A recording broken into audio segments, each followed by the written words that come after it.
Well, hey everybody, good morning and welcome back to another grilling video. Today we are going to be doing a fun, delicious, breakfast, kind of crazy omelet on the Blackstone.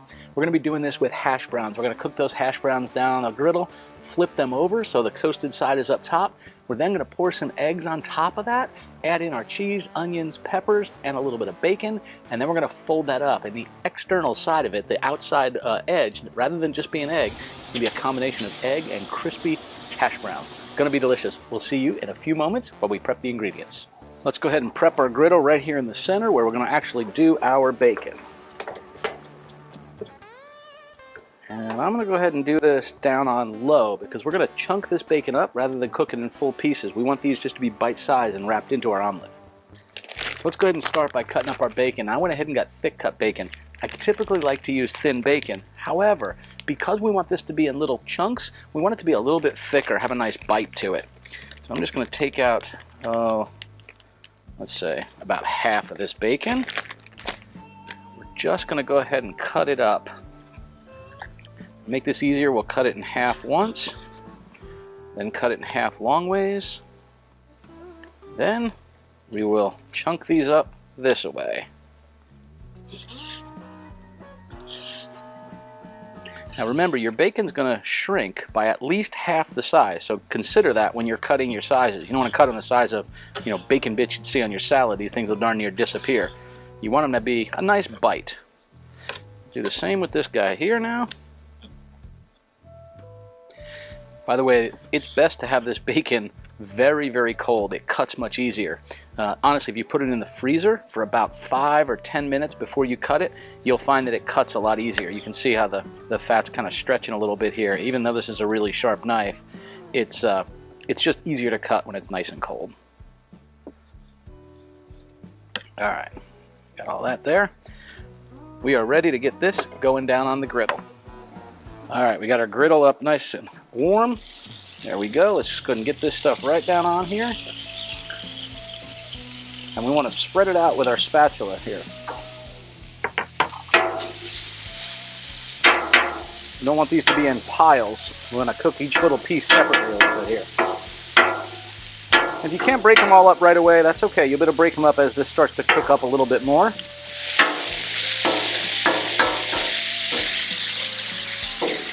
There you go. Just keep moving around and they'll start coming apart, which is what we want to see.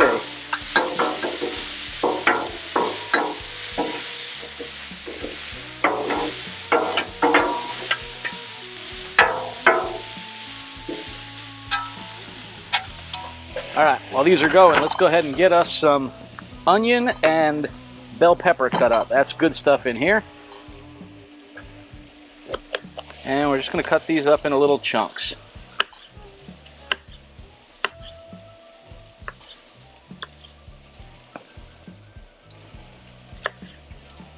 Now I'm cutting these in fairly small pieces because I don't like a big, large grilled bell pepper in with eggs or something more delicate. I like them to be really small. Good flavor, but I don't want to be chewing on a big old pepper. So I tend to cut these about 1/3 the size of the onion pieces that I'm putting in together. All right, already cut up some onion a moment ago, and we'll just go ahead and pop these right in here. We'll get these going on the grill as well. Bacon's looking good. We'll keep that moving around. Go down onto a nice lower temperature with it. Now I like to put the bacon on just before I do the vegetables because I'm going to use a little bit of this bacon grease rather than oil to do the veggies. Move some of that over here. Right in with our bell peppers. And our onions right here.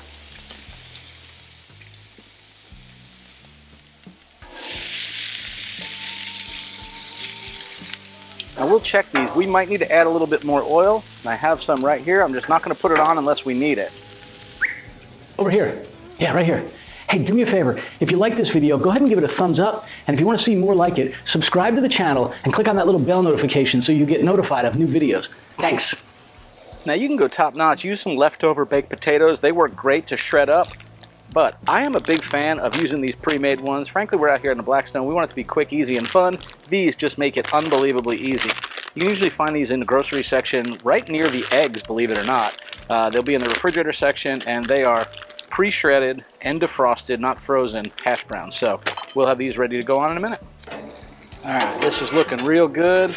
Bacon's nice and crispy. It's exactly what we want to see. Now I'm going to take this bacon, I'm going to kind of slide it over here, mainly just to get some of the grease off of there. And we're going to go ahead and put it into a little bowl. Let's mix up our onions a bit. Oh yeah, that looks good. I like them when they're starting to get a little bit browned like that. Alright, just going to get our peppers in here and our onions. The same with our bacon here.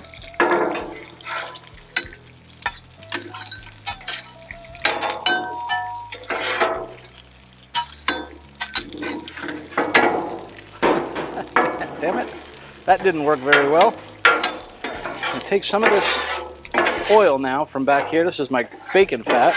I'm just going to use that and spread it right out on this griddle. Because here's where we're going to start doing our hash browns. I'm moving this down to its lowest setting here now.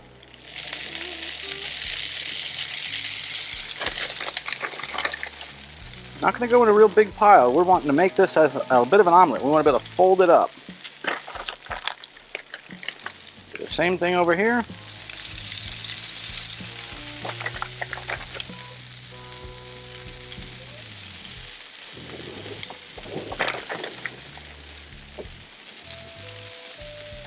And we want just enough that we'll be able to flip this guy whole.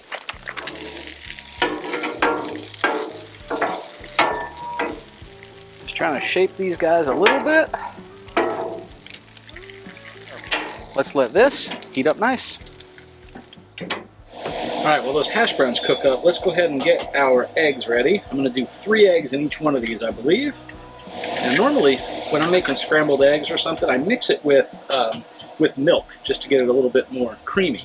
I don't want to do that in this case. I actually want this to help bind that hash brown together. Let's go ahead and check on these and see if it's time to flip those hash browns over. All right, let's see how well we can get underneath these guys and try to keep them somewhat organized. Looks like it's going to be hard to do. So, we separate these a little bit here, just to make the flipping easier.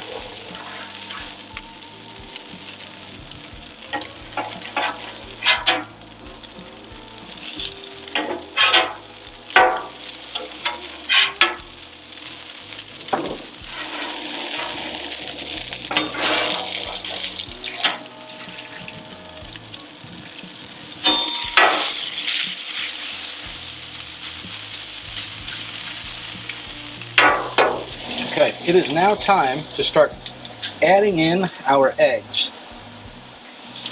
Pour them slowly. We want it to help bind everything up. I poured a little too heavy on that side there.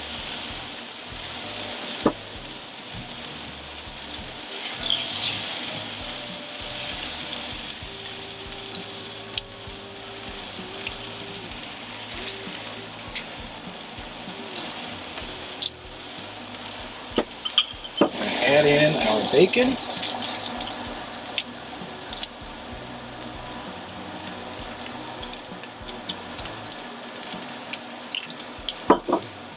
And our onions. This is the nice thing about cooking them first. These are just warm, so I'm able to pretty easily just use my hands for this.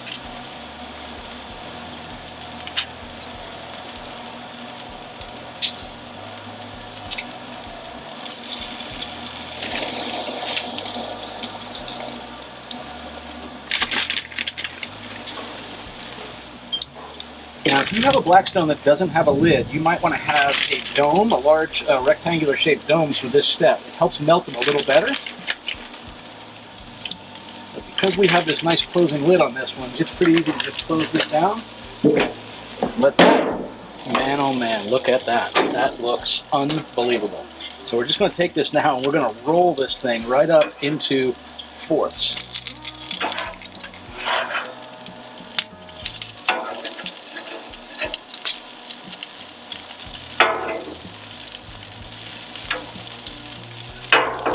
Look at the size of that thing. Holy Hannah banana.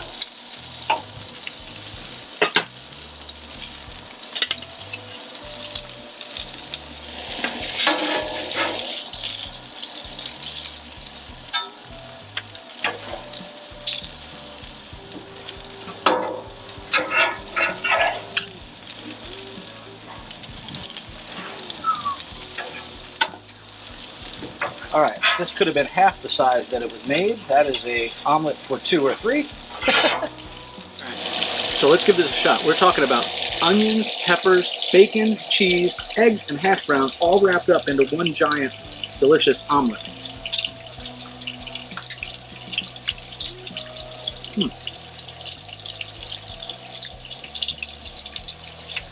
Yeah, that's good. Really interesting. Like it's got this crunchy texture on the outside, and then you bite into the creamy egg and cheese and onion mixture.